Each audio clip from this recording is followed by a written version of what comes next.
Well, what's up, everybody?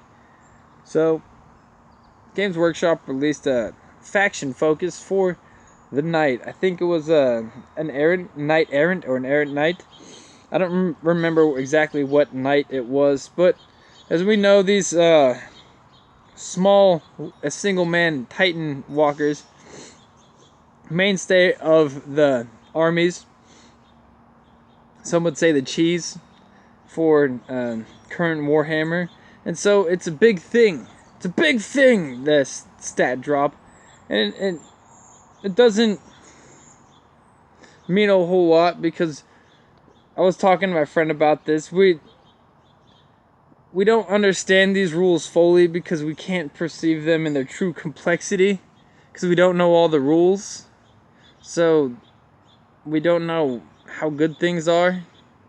And I've seen videos like from people like literally being from like day to day being like, vehicles, power gamers, wet dream, best thing ever. The next day, vehicles, utter shit, never usable. Well, we don't know, man. We don't know. I think it's interesting. Like, there's things that I was concerned about, like what the power rating. To me, it seemed like they were just replacing power. They were just replacing word. They were just playing a alphabet mathematics, we'll say.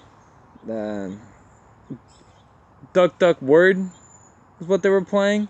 They're just switching words around, but that's not the case with that. The point system is actually a completely different thing.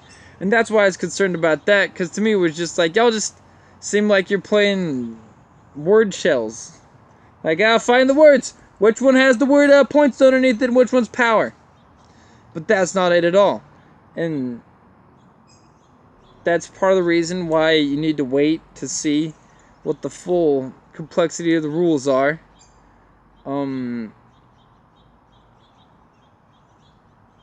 The rules that they released, the stat line, the data line, whatever they call it, for the Knight Errant is interesting because you have to get rid of half of its health before it starts to see a negative effect. Also, it serves for a decent contrast between itself and a mork or gorkanaut, which we have also a stat line for, and you can kind of compare the two. You don't have the full data sheet profile, and that's gonna have to wait till the game comes out, and that's part of the whole perceiving things in its full complexity. So I'm pretty stoked about it because even if I don't end up playing a whole lot of Imperial armies, was considering buying large figs like knights just to paint them because I think it'd be fun to do a really like intricate paint job on a knight. I don't know about that. That says maybe, but it's fun to get looks at stats like this, and it's great that Games Workshop is changing in ways that allows a player like me to compare and contrast. On a note of these changes that Games Workshop's been making, these changes that Games Workshop made for 8th, specifically the codex change, some people are mad, some people are freaking out, and I get it, but you know what? I've already convinced 2 people to buy figs, and they're playing the game. 2 people in not even as many weeks since I told them about that have started playing the game because of these these new ways Games Workshop is heading, the ground that they're breaking. And you know, one of them bought a box of Wraithguard already and some paints, and the other one, he got Tyranid Swarm box and a Start Collecting box. That's like $300 inside of 4 days for Games Workshop from word of mouth by being like, yeah, they changed the way the rule books are. It's not nearly as much to get into it. All you have to do is buy the models. We're like, really? Like, yeah, you're gonna have to buy like one rule book, and that'll be like $30, but you don't have to spend $150 on initial investment before you even start buying models. That changed the game up entirely.